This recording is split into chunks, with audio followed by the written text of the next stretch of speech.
Welcome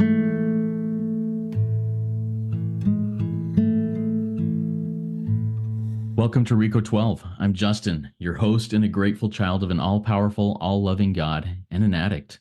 And while I'm not a saint, I'm still practicing progress, not perfection, in my walk in recovery. RECO12 is all about exploring the common threads of addiction and sharing tools and hope from those on a similar path. We gather from diverse backgrounds, faiths, and places to learn and support one another.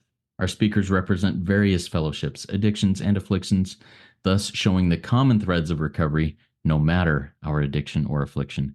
Today's speaker for the 242nd meeting is Yitzy R, who spoke to us a little over 3 years ago on meeting number 33. His topic then was, I've recovered, now what? And you should go check out that later if it's been a bit since you heard it or if you have never heard it. Today, Yitzy's share will be about being a new parent in recovery, and I look forward to hearing his experience, strength, and hope. And we'll get to his talk in the Q&A afterwards in just a minute. First, for a little bit of business. RECO12 has several recovery resources in our family of podcasts and social media communities.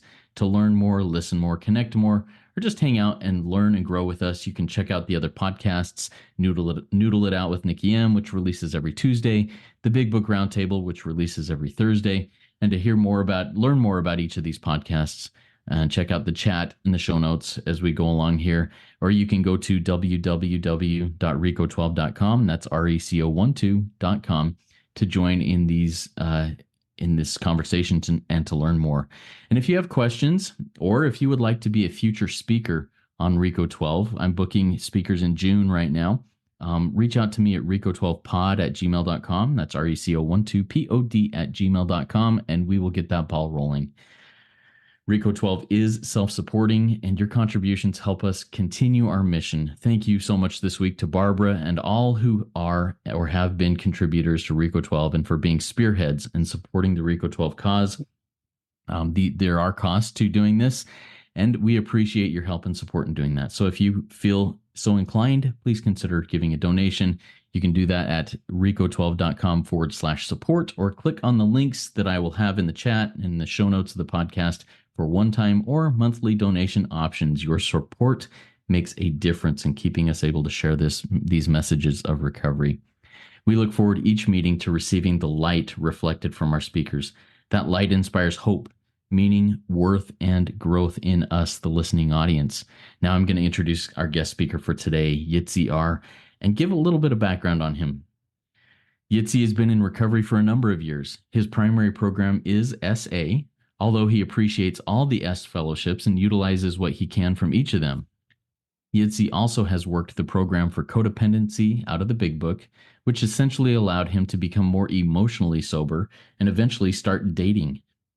More recently, he started working ACA, Adult Children of Alcoholics, which helped him put a voice to trauma that he wasn't aware of.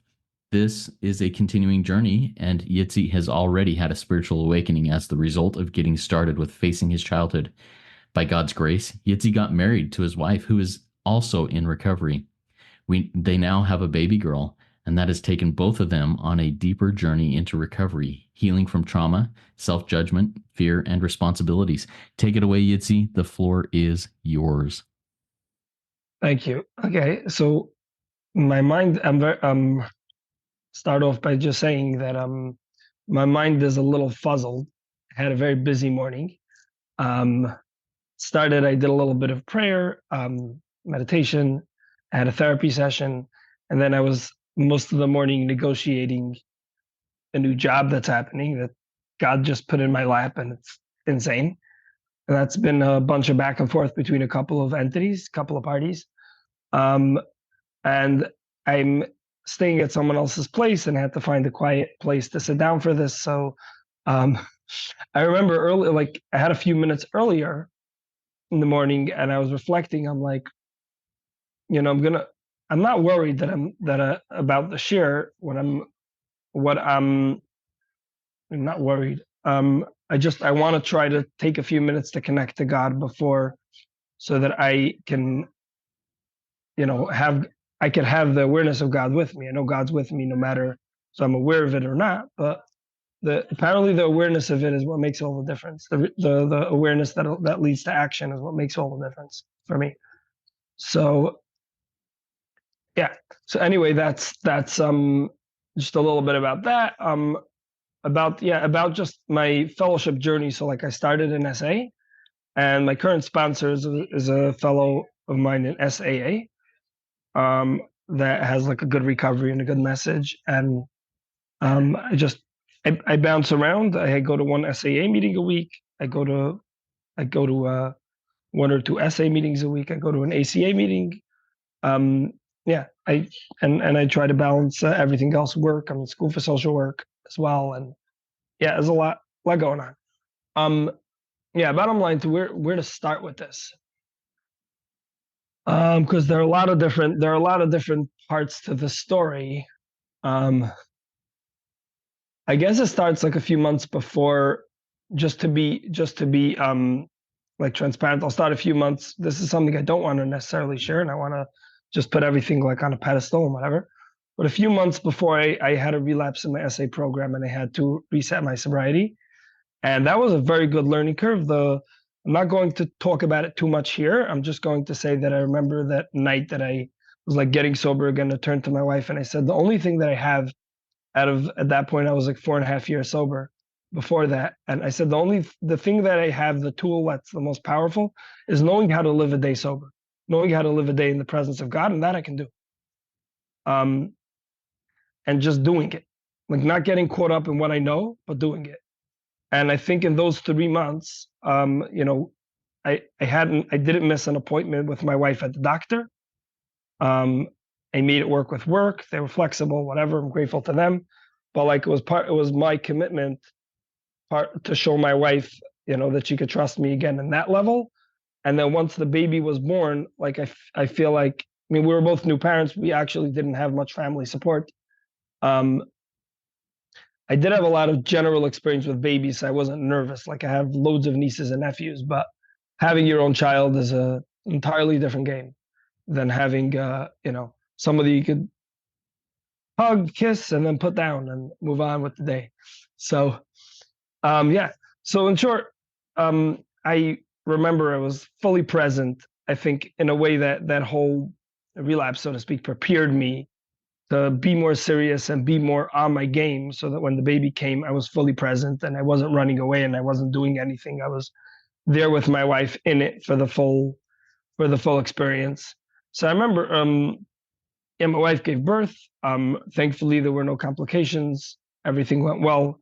There were a lot of miracles that actually led up to that. That I'll throw in. My wife had like, but my wife was married before, and they weren't able to get pregnant, and she tried like all sorts of treatments and IVF and whatever, and it didn't, for whatever reason it didn't happen. And then whatever, she had like a pre-existing condition, and apparently with whatever, that marriage didn't last, and it wasn't a good fit for her. It was before her recovery journey and all that. But the beauty is that once we like a couple of months into marriage, we were like going to the doctor and speaking about it. And the funny thing, the message that I see in that is that we were at the doctor to discuss like fertility or whatever based on experience. We wanted to get pregnant, and the doctor was like giving us different ideas of exactly, ovulation, whatever. I'm not going to get into all the detail, but the bottom line was they were giving us like techniques. They were like, if it doesn't work within a few months, we're going to just go straight for the treatment, and we want, you know what I mean? Just like for that journey. And we both spoke about that. We spoke about during dating about if needed to, we would be open to adoption, because we both knew that we were transparent. She was transparent with me about her history. And bottom line, um, at that time we didn't know, but she was pregnant at the time that we went to the doctor, which is God saying, "Hi, Yitzy, I don't need your help. I'm fine. I'm doing just fine. Thank you." Just a reminder that I have sometimes from God. These little moments of like, God needs my participation, my cooperation, my willingness, my obedience, etc. But he doesn't. What he doesn't need is my help. The way I like seeing it is like, and my daughter is now 1, not 2, but like I just use the example of a 2-year-old who's helping the mom out with the carriage, let's say, and the parent doesn't need the help to pull the empty carriage up the stairs, but the 2-year-old wants to quote help the mom. That's how I see me helping God. But God just shows me over and over many, many ways. I don't. I need to show up and put an effort and show my willingness, and then whatever else happens is a result of God working His magic because I'm not in His way. Because my willingness means I move out of the way. I don't have control. So yeah, everything about this. I remember the first day I got home, my wife was still in the hospital. I ran home to get a couple things. I was a chicken without a head. Uh, that's what I remember. I remember being overwhelmed. I remember knowing that it's okay to be overwhelmed. I remember a number of messages from some friends of mine that have children, and I spoke with them before. And one of my friends basically told me that in the beginning everything's on autopilot, and then it'll kick in. The you don't have to think through everything that needs to happen and analyze everything that needs to happen, and it can get very overwhelming, and it was for both of us. But things will develop, and it will get to a place of a routine of some sort. So I'm grateful we actually discussed this. So my wife went to like a convalescent home for about a week, and I'm grateful like we saved up for it. We got it, some of the cover, whatever it was, and so whatever. In short, during that week, I wrapped up what I needed to at work, and I took a leave of absence that they allowed me to take for I don't know, like almost 3 months, and I was just home with my wife and the baby. So one of the weird things that came up that relates specifically to recovery is that for that time, I just let all my sponsees know like the day before, I'm not going to be available for an undisclosed period of time. Whoever I was working with, whoever I was in touch with, I don't know what anything's going to look like. And then, yeah, during those about 3 months until I went back to work, I did not work with any sponsees because my priority was to be there for my wife and the baby, and there was a lot to do.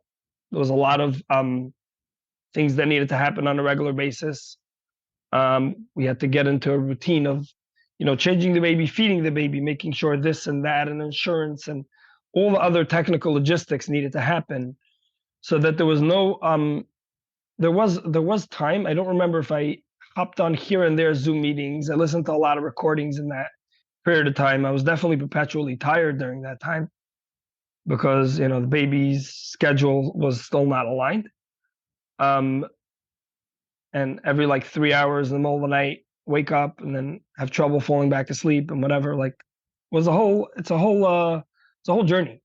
But and especially that we didn't have, like I said, we didn't have much help. We hired like some night nurses in the beginning for a few nights here and there so we could get some shut eye. Um, I guess the point is on some level, yeah, I forgot. I'm jumping back, but even before when we got married, I'll just jump back to there. Like the week after marriage, we sat down and made a budget. I make X, you make Y. Let's put it all in a spreadsheet. What are our expenses? We use the $0 budget, meaning every month, every dollar is allocated. So if it means it goes to savings, it goes to whatever shopping expenses, bills, rent, everything is on the list. Every little purchase, every recurring purchase, credit cards, whatever it is all on the list, and we end up with $0 every month. And what that does is it tells me where every dollar is going, basically, and the money is not floating, and we're able to plan vacations, put aside funds for different things that are needed. For example, till the baby was born, we were able to put aside about close to 10 grand because we worked responsibly and saved and worked up to it. And then we had a lot to work with. We were able to take the luxury of, like I said, sending her to the convalescent home, taking certain liberties with getting night nurses in the beginning. They're prohibitively expensive, and all that. But the point was, we worked together as a team. We kept communicating a lot about how we feel about things. Especially in the beginning, there was a lot of communication about, I'm tired, you're tired. Okay, you take a nap, I'll stay with the baby. Was a lot of that back and forth. I don't actually remember. Somehow miraculously, we didn't get stressed out in the beginning so much. because we just kept passing the ball. The ball was always up in the air, but we were like passing it between each other. And I think that's a miracle of both of us working recovery, having a connection with a higher power, and all that. And the bottom line is a lot of, and after that, I mean, I'll throw this in. I know it's on recording, but I'm not worried about it because I'm saying it for the benefit of new parents. When you're a new parent, you're not used to you're not used to the idea of constantly having a baby, holding a baby, whatever. And it is normal to sometimes drop the baby. And we called emergency services a few times, and once or twice they came down to the house. But after 3 months, we stopped dropping the baby because he got used to it already. But I think around 3, maybe 4 months, I don't know, something like that. It maybe happened like 5 or 6 times. And every time, thankfully, she was fine. The symptoms, whatever, like they just asked us to make sure like she didn't throw up and she's breathing and she cried right away and whatever. But the bottom line was there's a lot of, it came up with a lot of conversations with my wife before and after all these kind of incidents or other incidents where you feel guilty, where another piece of advice from a friend of mine came very in handy. If your child lives up to the first year, then you've done your job as a parent. Doesn't matter what happens. Because there's so much like, quote, trauma we could think, oh my God, I'm subjecting my baby to this trauma. I'm subjecting them to whatever. They're going to grow up different. I don't know why. But to understand that as a human, I'm not looking for anything near perfection. And it like the big book says, anything like perfect adherence to these terms, to these spiritual principles. And I think it works. I think to apply it in all my affairs, it works in every area of my life. To understand that I'm human and I will never achieve 100% in any area for the most part. It means I put in my best, and like I said before, I trust God with the results. So yeah, to bring it back to that idea. So we had a lot of conversations. My wife apparently had a lot more guilt and self-judgment around that. I've been graced to been hit in the face over and over while I was dating and before that with a lot of self-judgment related inventory and fear. And I did a lot of, I still do a consistent amount of fear inventory. That's, I would say, my mainstream. I think I was given a gift because I was able, like on a regular basis, when I go through my day, there are 3, 4, or 5 fears, sometimes more, that pop up, and I'm like, wow, I was experiencing a lot of fear today, right? I still have one phone call for now to make, related to this job, to call my current boss, and there's fear involved. What's she gonna say? It sounds, all of a sudden in my mind, the whole proposal that I'm giving to her sounds awkward. I'm just using an example. And I was able to shut that off in a way and just be able to say, doesn't matter what I think she will say, because that's not relevant to the story here. What's relevant to the story here is I'm going to be candid and honest, and whatever I need to tell her about, and then let God decide what happens with her response, because I can't control her response. I can't manipulate it. But the point is like the ability to identify that liar in my head, so to speak, the addict in my head that wants to self-sabotage and has all these these ideas. I love from the movie Inside Out, how fear is like the evil and corroding thread, as the big book says. It really derails any kind of logical plan that I have. But the more that I'm able to see in my mind, not trust every thought my mind has, filter it through. I can if I'm really stuck, I can filter through the 4 absolutes. I could do a 10-step and call up a friend and get their input if I'm really nervous about something. But most of the time these days, I've learned to integrate that 10-step into, as the big book says, as we go along. So as we go along, to me, means sometimes it's just shooting a text and letting them know, hey, this is what happened. God would have me be A, B, C, D, and then go move on with the day.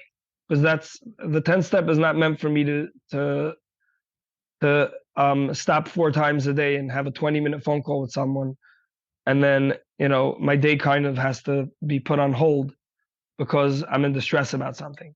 I mean, it could happen, but that's not the for me. That's not the goal. The goal is to be able to go as I go along, be able to identify those fears as they're cropping up, and be able to see, hey, this is fear, not hold on to the fear for like 45 minutes, be crippled with anxiety, and then oh wait, let me actually make a phone call, let me write an inventory, and then it's like a few hours like went by, and it only gets worse over time as I let it sit there.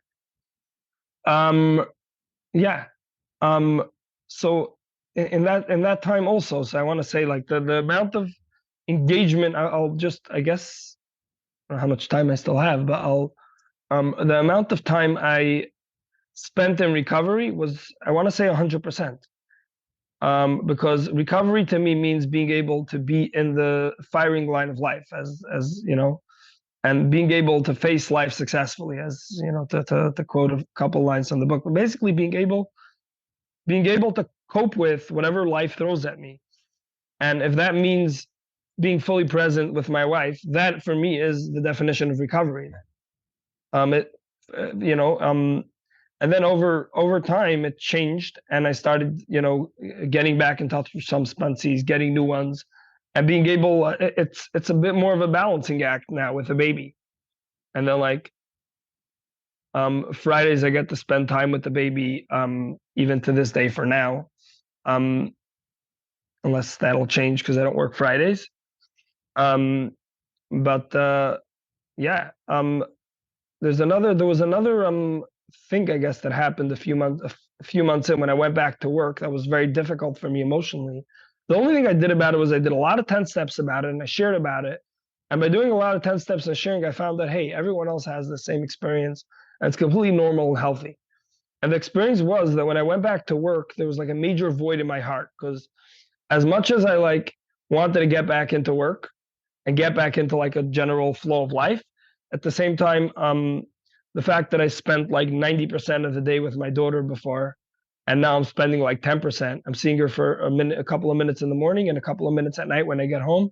And when I get home, it's after a work day and I'm exhausted. So I don't even have the energy to like spend so much time with her, but I do want to. So it's like a mix. And by doing a lot of, I didn't have to do like written inventory on it. I just made sure to share a lot about it, and got feedback from people, 10 stepped about it. And like, it boiled down to like, what am I afraid of? It boiled down to, why am I so frustrated if this is really the way of the world, so to speak? This is the way life is um, supposed to unfold. Like, this is the lot that God has given me. And were I to somehow be completely financially free and be able to spend time fully 100%, that would be my fantasy dream. But that's not reality. Reality is that, for at least for right now, I have a job and other stuff that um, I have to prioritize, although I don't want to. And it was like getting to that shift of acceptance of, number one, intellectually, like I was kind of sharing, like with the program speak, and then number two, like dealing with the emotions more of feeling hurt, but not having anyone, like there's no one to blame there. There's no. It's kind of funny. I feel like hurt and like, so to speak, shortchanged about the experience. Maybe it was for a couple of weeks that I felt like shortchanged with the experience. But as I shared about it and as I let go more and more and more regarding you know regarding the situation, I got to a place of acceptance, both spiritually and emotionally, to be able to learn that it's okay to express the feelings, like I mentioned, like you mentioned in the introduction about ACA, and learning the balance between everything. There's a spiritual answer to everything, but not always is a spiritual answer the correct answer right now. In other words, if I'm hurt right now, so to run and do a 10 step may not be the right thing for this minute, because I need to first feel what I'm feeling instead of running away. Sometimes for me, a 10 step could be running away from the problem. The problem is that I feel hurt. And then if I sit and feel hurt for a minute, I can feel that and process it. And then, okay, fine, I could go to a 10th step. But if I can't give up something that I never even fully experienced in the first place. Like, and I'll talk about that for a minute. I found in the beginning, I may have mentioned it, I don't know, the other thing a couple of years ago, but I definitely had this journey with my emotions where at the beginning of recovery, I was an emotional baby and everything would set me off. And then over time, I got better at it, developed a thick skin, but then something from apparently from childhood probably kicked in.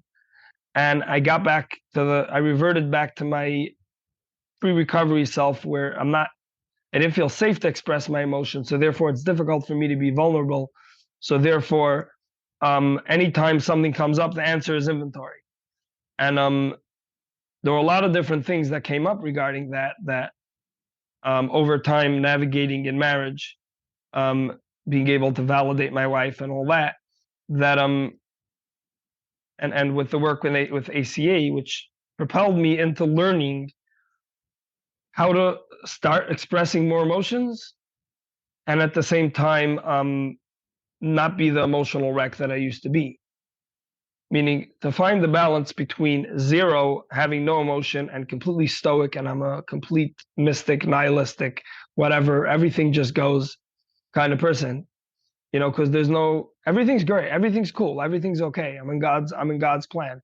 Where yes, I'm in God's plan and whatever, but there is a very strong place to experience life from an emotional angle as well, because God created emotions for a reason.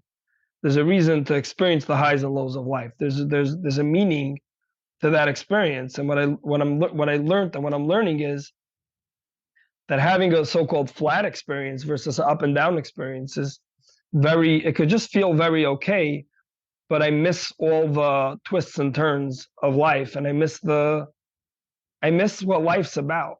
And whatever, I'll throw in like a metaphor. There's like whatever in like in a certain TV show, there was someone who hacked the plane's GPS system, and it looked like everything was going okay. And meanwhile, they put a bug in the system that basically made the plane almost dive into the side of a mountain. And when they pulled out the USB that was causing this hack, all of a sudden all the systems were running crazy, and they were able to see, wow, we almost hit the side of a mountain, versus before it looked like clear blue skies ahead, nothing going on. And I feel like when it comes to recovery and emotions, there could be a place where I feel like hacked, so to speak, by the just using recovery without having the emotional side of it, you know, in being unable to express anger. I feel like actually I've hit a very interesting growth period where more recently in a conversation or whatever, it got heated and I screamed and I got a little angry, and I apologized for it afterwards and made amends. But in a way, in the back of my mind, I'm like, wait, there's some part of me now that's starting to actually be expressed. There's a part of me that wasn't expressed before that all of a sudden now is coming to be expressed. And I feel like on some level that has to do with my work in ACA, my continued work with recovery in general, and more than that, to tie it back to this whole talk, having a child brought up a lot more emotion.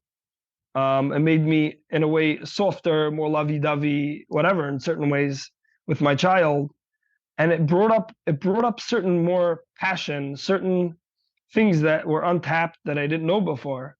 That I was told by a lot of people, you're going to experience much more emotion, even if you're not so in touch with your emotions.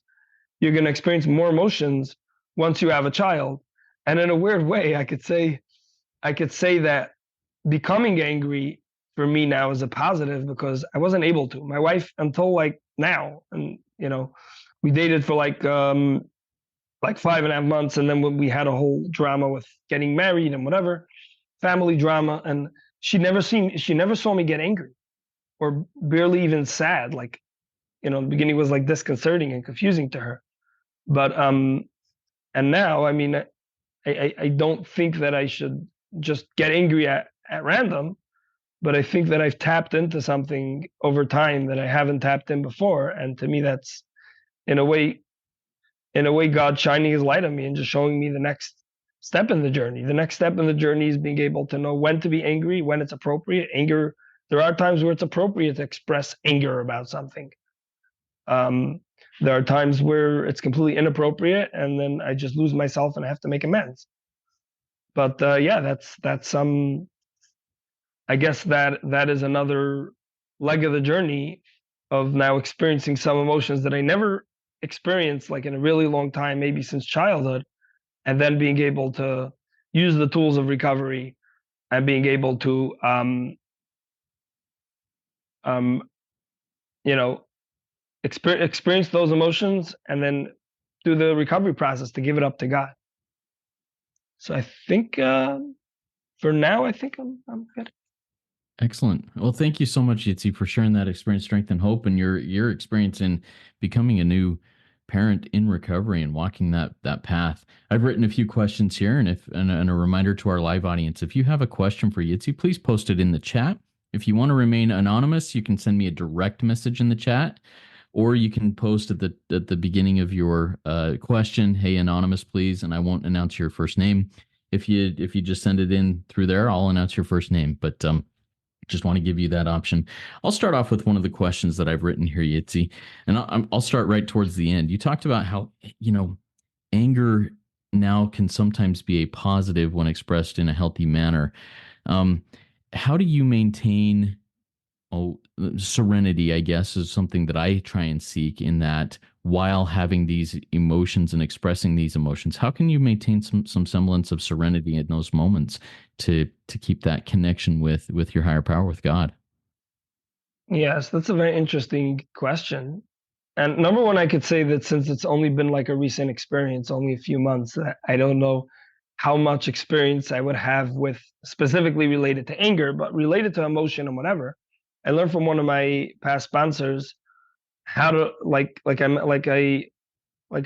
I spoke a little bit about it, how to combat fear and how to see fear. So if I'm able to before, it's not always, it's not a I was going to say, yeah, it's not a foolproof system, but a lot of times if I'm able to before reacting, I could feel that I'm angry about something and I could say, okay, what ultimately every character defect, like the 12 and 12 says, leads back to fear. Fear is the chief activator, and even though it says in the book to watch for selfishness, dishonesty, resentment, and fear, selfishness is just fear of not getting what I want. Dishonesty is fear of not trusting God that I'm going to get what I want. I could go into more detail about it, but in short, if I'm able to, I think for me, this one of the simplest ways to do that is to identify what that fear is and be aware of, okay, I'm afraid of this, therefore I'm getting angry. And is this something that's justified? Is this something that I have to work through? Is being aware of it, even when I do get angry. Like just being aware of where the anger is coming from is half the battle. And then maintaining serenity is that afterwards, going through whatever it is, and then afterwards, um, when if something happens, and then calming down, and then seeing, okay, is there an amends to be made? Because the way the book puts it is our past is our greatest asset, and I find it in a weird way that even my current past, the most recent past, can be a great asset. In other words, sometimes I have where I get really resentful at someone, and then I wrote an inventory, and I'm like, thank you for doing this injustice to me, so that now I could get closer to God. Because without you, I wouldn't have had to write this inventory. I may have been okay, but now that was a God moment. It was a moment of me being able to have a point of contact with God that I wouldn't have had otherwise. So yeah. Anyway. Yeah, good. Thank you for walking through that. I appreciate that. That helps see a different perspective of it. Got a question that came in from an anonymous attendee here. This person says, I just want to thank you for sharing. I became a parent in recovery as well, and it's good to know I'm not alone. How do you make time for your daily spiritual practice, and how is your connection with God during the day? So yeah. So it's been up and down regarding that. I feel like if I put in the effort, right in the morning. Doesn't always happen, but I try to for a few minutes to sit. And sometimes it could be when I'm in the bathroom for the morning, even for 2 3 minutes. It, that's what and thanks for reminding me, whoever you anonymous are, um, about when I was like a new parent, and like I remember that was the time that I sat with God throughout the day, and the rest of the day was just like think to think to think, and there was no space. There was no space to sit down and meditate, you know. And then I'd go to sleep exhausted, and that was just a cycle that happened until things straightened out. But then, um, the connection with God is knowing that this is God's will. I think. I think part of it is the self doubt of like, is this really God's will? Does God want me to somehow put in more time or effort into it? I recently found, so far I was only able to do it one day, but I recently found that if I sit down at work for 15 minutes, nothing, and like we have a porch outside, and I went out and I took a 15-minute meditation session. Nothing happened, meaning there's plenty of like downtime at work. It's not crazy busy every minute of the day, and if I sit 15 minutes, nothing's going to happen. And then I could go back to work, and I'm just so much more recalibrated, aligned, and whatever. I mean, I've often used this suggestion if it's because something came up and I'm a little emotionally turmoiled or whatever. And sometimes if someone messages me, "Hey, I'm like in the obsession. What do I do?" And I'm like, are you at work? Yeah. Can you go to the bathroom for 5 minutes and just sit? You know, and I do that myself. And it works wonders. Um, it works wonders to do that. And then one more thing that I remember, a friend of mine in AA told me that I use as often as needed. I can reset my day, um, many times a day, as many times as I want. I could just, the day went to crap, I could restart the day. You know, I could just completely, because I just completely restart, because a day is a mental construct in a way, and I'm able to just, okay, what was in the past is the past. Make believe right now I woke up. You know, Groundhog Day kind of idea. Make believe right now I woke up, and now is, I don't know, 6 7 a.m., whatever it is, and I'm starting the day, and all this stuff didn't happen. I could put it onto the side. It's hard to do, but once you like lean into it and allow it to kind of happen, it feels silly, because what do you mean? It's 3 p.m. Like the day, you know what I mean? There's only 4 hours left until like my kids come home, whatever, you know, whatever. And but if I'm able to like take that space and make that mental break from from the reality that I told myself it is, then I'm able to it works to like just clean the slate and try to get a new perspective into the day. Thank you, Yitzy, for walking through that. Good stuff. I want to kind of branch off of that same topic a little bit. You mentioned that when the baby was born, when your daughter was born, you let your sponsees know, "Hey, I'm going off the grid basically for a little while. Um, I'll let you know when I'm back." Whatever, you took a little hiatus from actively working with sponsees, from regular meeting attendance, those types of things. If and when you are blessed with the possibility of another child, would you do that same process again with your recovery, or would you do things a little bit different the second time around? What are your thoughts on that? So the thoughts on that are, I think it's a kind of bridge that I have to cross when I get there, because it will have to depend on what's going on. Another child, with this one being a toddler, there are challenges that I'll know, because we're already, you know, me and my wife are already parents, so it's easier with the first. But they say generally that a transition from the first to the second could be more challenging. So I mean, what I would do is give people a heads up, and if possible, sometimes pass them off to others. Like I did, you know, one or two people that were like in middle of work, I found someone like to help them continue. And I think, I honestly feel like I don't regret doing that. The hard part was for me letting go of this narrative in my head: if I don't sponsor someone, then I'm not in recovery.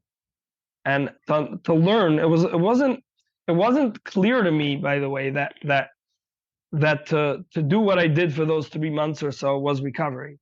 It became clear to me as I was going, and as I'm like just sitting on the toilet for 2 minutes. That's when these little thoughts came to me. and be like, Yitzy, you're okay. You're connected to God. You're in recovery. You feel the warmth. You feel the love. It's intense, yes, but it's okay. That's when those thoughts came to me. They weren't, because the rest of the day is haywire.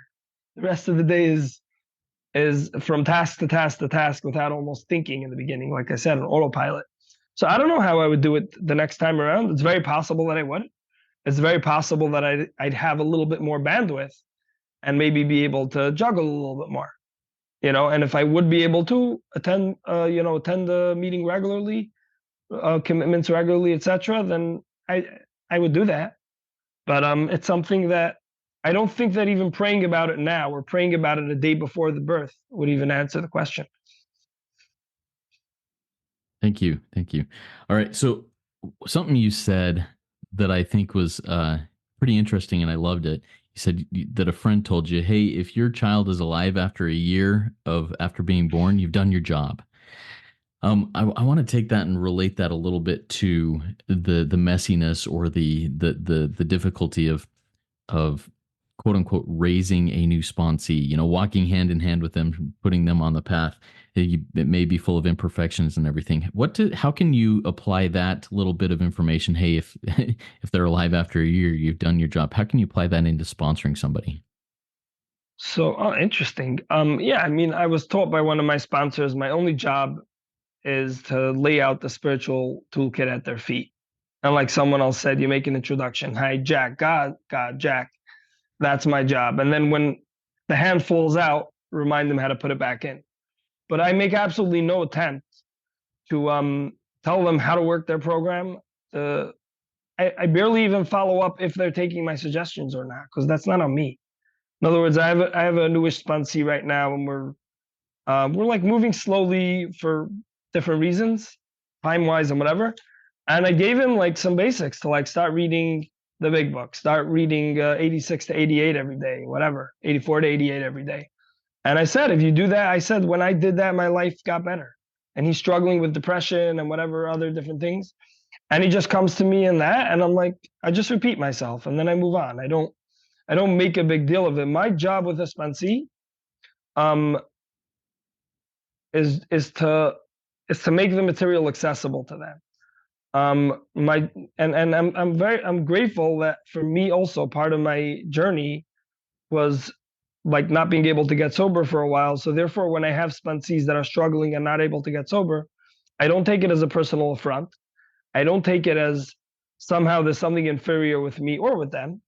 It's just sometimes, by the way, there could be, that it could not be a fit, even though I'm a great sponsor, and I'm working with them and I'm very tolerant with them, but they may need something a little different and they could go to someone else and get sober. And that alone is not either a poor reflection on me.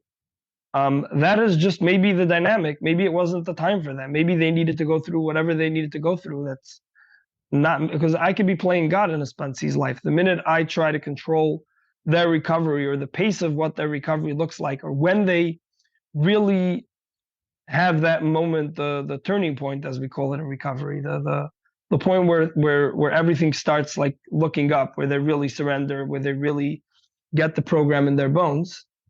Um, that that's not on me. That's between them and God when that actually happens.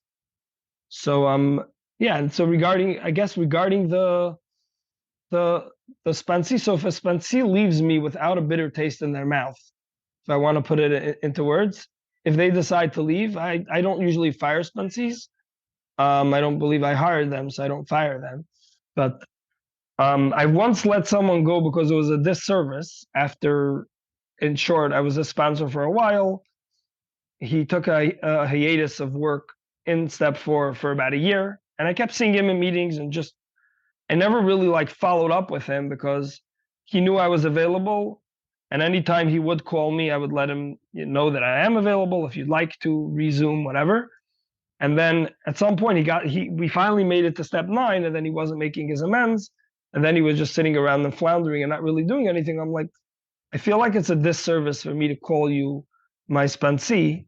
So maybe I could maybe connect you with someone else or whatever. Like I offered that, but I felt at that point like it was like they call it a sponsor in name only, and I felt like it was a disservice for me to continue working with him in those circumstances. Other than that, if my goal is that the sponsee should feel from me the love and light that I received in the program, and hopefully not judgment and criticism, and hopefully, for lack of a better term, a sponsor sponsee experience hopefully shouldn't be the same as going through childhood again with That's another funny. authority figure. Yeah. Yeah, no, that's good. That I like how you close that up. Well, I liked your experience there. Um, you talked about early on that you attend a handful of meetings every week from different fellowships. You attend multiple fellowships. What benefits do you find in attending multiple fellowships for yourself? And what are some possible, I don't know, maybe complications that can happen from that? So yeah, so the benefit I find is that every fellowship, even within the same faction, let's say the S fellowships or whatever, ANA, whatever you want to call it, will have its own language and its own. Besides that, each meeting has its own unique message. Each fellowship has a unique way of transmitting that message, and the beauty of being able to see different things from different perspectives is very beneficial. Now, the downside can be if someone has like a certain sobriety definition or whatever, and they go to another fellowship and then they hear they hear something. Oh wait, this person does X, Y, Z and still calls themselves sober. Maybe I could do that too, because they're looking for a loophole. So for me, what was beneficial is to know that I have my home fellowship, so to speak, and the other ones are great, but I don't need to take the not they're not negative because they could work for certain people. Um, and in a weird way, me and my sponsor in some parameters have different experiences with our sobriety in the definition and specifics. The things that I would do that that for him would be sober, or vice versa. But that's not what our relationship is about. Our relationship is about two people that are trying to walk this path, that are connected to God, and like for me, one of the strongholds of my sponsor is that he has a very strong prayer meditation practice every single morning for like I think about 8 years now. He hasn't missed a day. Every single morning, even if he's flying or whatever. And for me, that like gives me a lot of inspiration about that. I do things a little bit differently. Whatever. I have a check-in partner, and it's not every day. It's work days, and the other days I don't always make it happen. But whatever. I try my best with that. But my point is to derail. Yeah. So he's my sponsor is SAA. He has a little bit of a different definition than the one I have, and it's sometimes whatever. It generally doesn't lead to any discrepancies, but sometimes like there could be judgment from some people about about certain things. So I just learned over time not to bring it up to certain people. I don't need to share every nuance of everything with certain people if they're not going, you know what I mean? If it's not going to be a positive experience, sometimes that could be an issue where I experience judgment. Well, what do you mean you do X? Your sponsor does X, Y, Z. So he's not even sober. Like people go into like all that kind of jargon, and I'm like just rolling my eyes. I'm like, okay, and um, which is just a good response sometimes to like whatever life throws at you. Okay, and it's like a good way of just surrender and not like fighting, not arguing, just being in whatever zone I'm in. But yeah, so I would say for whoever does feel like they want to check out other fellowships, to probably best to do that once you're solid in one, and then you can branch out and look at different fellowships, gain different perspectives. But if you start in the beginning and you're gaining different perspectives, then you don't really have a consistent message. The message will be that you're hearing is a little bit from SLAA, a little bit from SAA, a little bit from SA, and a couple of others, and like whatever they are. But they can be very confusing because everyone uses a bit of a different vehicle, so to speak, to carry that message. Yeah, thank you for sharing that, Yitzy. All right, we have another comment followed by a question from an anonymous attendee. Person says, I didn't know how to be in recovery and be pregnant and become a new parent. I lost complete contact to the program, and I only have been able to reconnect to the program 4 months ago. As I completely broke down after becoming a parent, I relapsed emotionally. It's inspiring to hear how it worked out for you and your wife. I can use that today, and no matter what I learned from my experience. So Here's the question. Do you today work with sponsees again? And if yes, how and when do you have the time for it as you also work? Yeah, I work and I'm in school and a bunch of other things. So I try to get creative. There's one the ACA meeting that I attend. I sometimes meet with a sponsee before for a half hour because I have that ability. I was usually like whatever, just my schedule, the way it works out. I leave work, I stay in work a little later that day, and then I leave and go straight from there to the meeting. So I have a half hour that I can do then. Other than that, I mean, I try to be available throughout the week, like for phone calls, but for step work, I currently only have one other sponsee, and we usually meet on Sundays, Sunday mornings, like right before school. We meet in person, some whatever. Sometimes I make it to a meeting before or whatever. But we meet after that meeting in that clubhouse, and then my school is like nearby. But yeah, it is. There isn't. I would say that it's very important to pace myself. My wife has been very very helpful in general in recovery for me and in general life for me to be like kind of my scheduler and office manager for lack of a better term, because sometimes I'll be like, oh, I want to take on this commitment. She'll be like, well, well, you have XYZ also that day. Do you think that taking this on may be too much? Like she'll help me pace it, and she'll be a real in the most positive way possible. She'll be the one who runs that schedule for me, because in my mind sometimes it just gets garbled and I take on too much. So if I before I would take on a new sponsee, I usually like will discuss it with my wife because it directly affects her. And I'll also mention that maybe it was like 2 months ago, I started working with someone else. I wanted to try to work with him on Fridays, and then that ended up he ended up saying that it wasn't a good fit, whatever, but not and then and because I only had a certain amount of time and he needed more time and more attention, and he found someone else. But the bottom line, after I finished with him, whatever, after we like broke it off, so to speak, we're still in touch and everything. And I shared with him, I'm like, actually, I feel like I was just overdoing it with taking on another sponsee at this point, with everything else going on in life. So it's being able to run this by, in my case, I ran it by my wife, and running it, or and also some other fellows, whatever. Being able to run it by whoever your support network is, whoever, you know, and being able to see like what works for you. All right, thank you. Okay, so as we get ready to wrap up here, Yitzi, as we get ready to wrap up, do you have any final words of wisdom for us before we go into the closing of this? Um, I don't know offhand, honestly. The one thing that actually comes up is I wanted to respond to that fellow that about the pregnant and whatever. At the end of the day, after everything is said and done, um, hopefully either you got to that place or you will, where the experience where you'll hopefully realize that the experiences you had were not necessarily your control, and like the way to look at it like as acceptance of this is what happened. It's okay that it happened. Maybe there's things I could do in the future to try to do my best that it doesn't happen again, but I don't need to beat myself up over the fact that, oh my god, this happened and I fell apart. So it was wrong. It was a wrong experience, because as I've heard from one of my sponsors, there's no wrong way to have an experience. Everyone's experience, whatever it is, positive or negative, is always valid, because that's the way they experienced it, and they can't like turn the clock back to have a different experience. That's just the experience they had.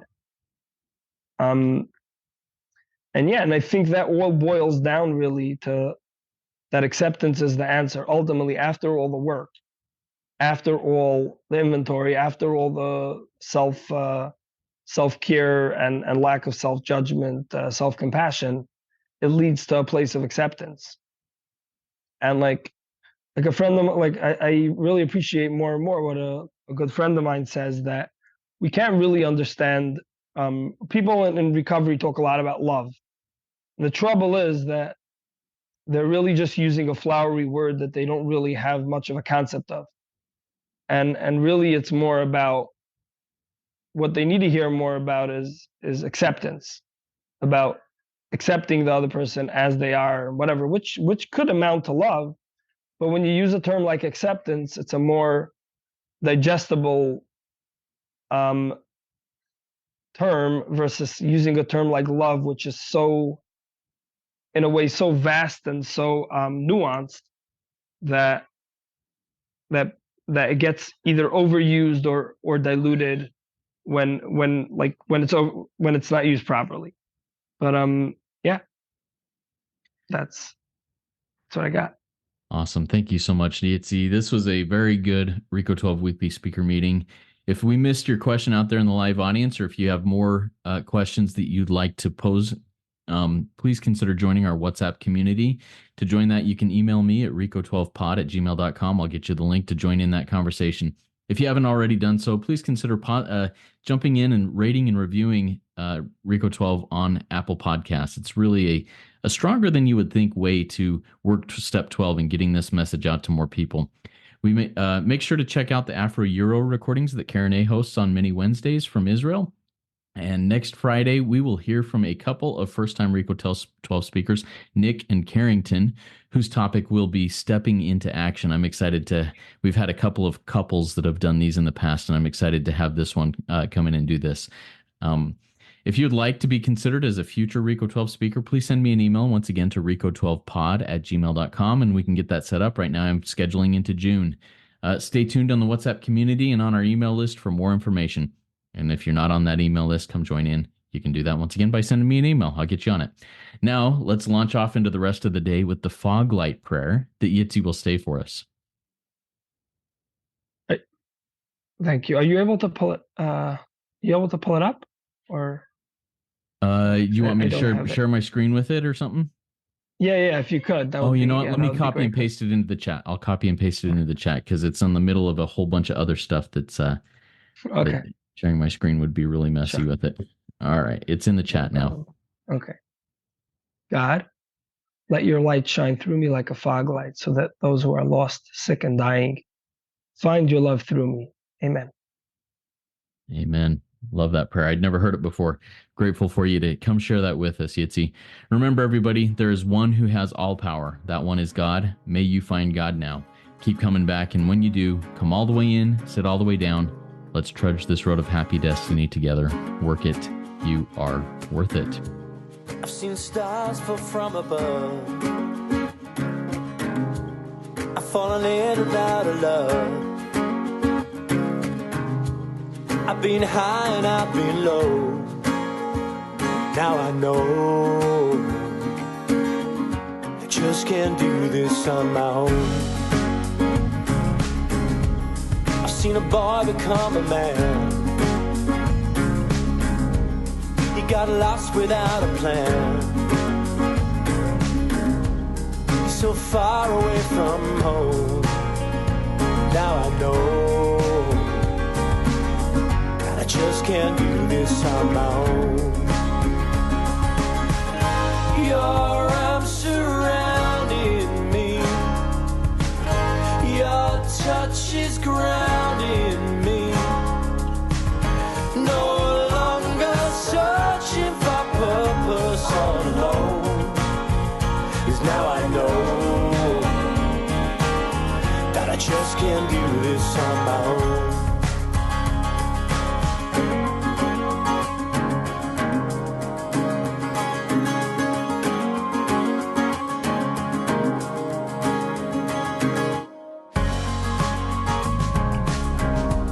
I'm looking for the words to say. You make the world a better place, and I can call that place my home. 'Cause now I know that I just can't do this on my own. Your arms surrounding me. Your touch is grounding me. No longer searching for purpose all alone. 'Cause now I know that I just can't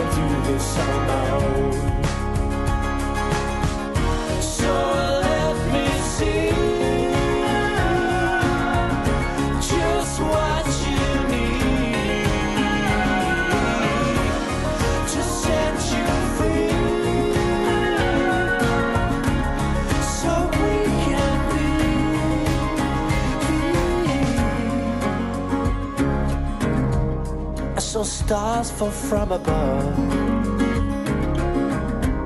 I fell in and out of love. I got high and I fell low, but now I know that I just can't do this on my own. No, I just can't do this on my own. I just can't do this on my own.